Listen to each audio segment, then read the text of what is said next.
minutes ago, you heard of the great proactive efforts of charities like Fuel for Schools, trying to set young people up for success, keeping kids engaged at school, fed and learning.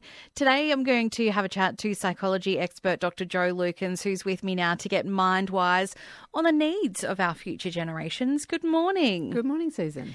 So, what are the basic needs that we need to have or give our kids? Well, they're the fundamental ones that we all know. So we need all of our basic physiological needs. Rest is one of the most important things that we need, which I think sometimes we say we know that and we don't necessarily look after ourselves in that regard. All of our nutrition needs, but we also know that we need that firm foundation to have an enjoyable life and to thrive through life. We need those esteem needs. We need love and belonging. And as humans, we really need connection. So that's one of those other things that becomes really important for us at all ages, but particularly through childhood. So what is positive parenting then? Yeah, so positive parenting is something that's developed in the last sort of 20 or 30 years, I would say, as an approximate time frame on it. And it's come through from a broader range of psychology, which is called positive psychology. Now, sometimes people hear that and they go, a little bit of pushback and go, that sounds a bit like it's all about everything being good. But what it's about is what does well-being look like in different parameters. So we have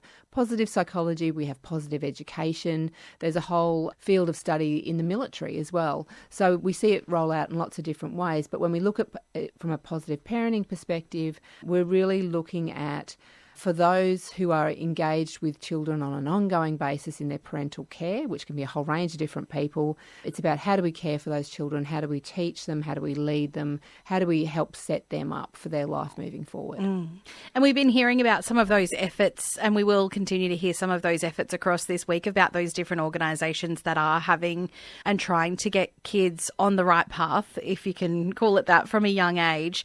So what does the research then tell us about the impacts of positive parenting? There's been a lot of research in this area, and I think that's really important for us to be aware of. So this is not just people saying be positive as parents. That is not what this is. It's a little more sophisticated than that. I think probably we could do with a different name for it in some ways. But one really informative study was conducted with kindergarten children, and it compared those parents who had more of what we call a positive parenting style, which was supportive, and it compared those with those parents who have a harsher style of parenting. And when they looked at the adjustment for those children at the end of the study, which was by the time those children had then gone through a further 7 years of schooling, they found that being a supportive parent mitigated a lot of the risk factors that children have. So sometimes we'll look at children and say it's their socioeconomic status or it's the family stress, those sorts of factors.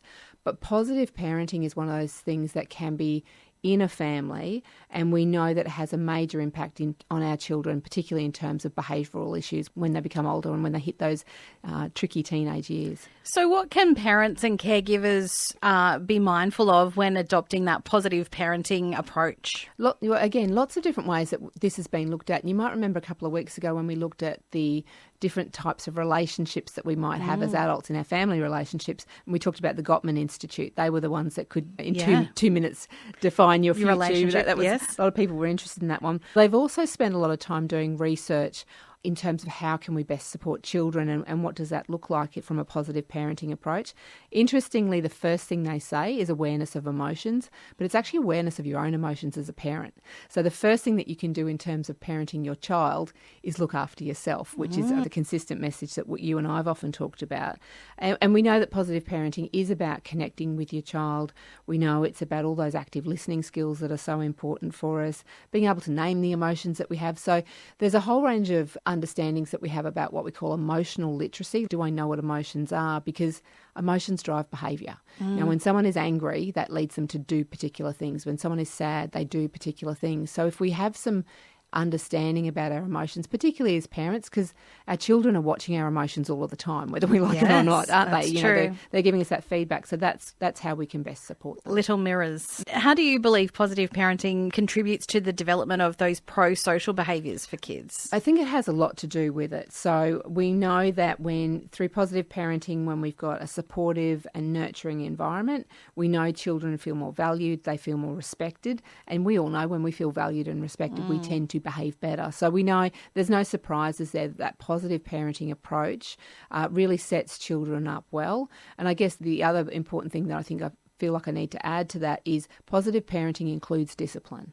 So this is not about saying, it's all about saying everything's great. In fact, the opposite of it, because what children need is they do need boundaries, and they do need a parent that says no to them, and they do need all of those things. It's just how you deliver that message and doing that in a respectful way. So I think it's really important, because I think sometimes people get a little bit confused and think positive parenting is just about saying everything is good. Yes, and saying yes to everything. Yeah, and that just doesn't work, because if we want to build self-esteem in children, they need to know what the boundaries are, and they actually feel safer within the boundaries. So it's definitely what we need to include as part of our parenting. It's so interesting. So just expand on some of those examples of what positive parenting might look like. So there's lots of different things that it will involve for us. Setting clear expectations with our children around things, and that might be expectations around eating at the table, behaviours around other people, saying please and thank yous, all of those sorts of things, but being clear and consistent, because that's the other trick, isn't it? And that's always a challenge for us as parents, particularly if we look at our own emotions and we're not travelling so well.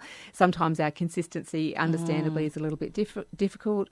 Our children problem-solving skills is really an important part of it, and really connecting with our kids in terms of empathy and care and love, that when we set that foundation, we really are setting our children up to live a respectful life, a happy life.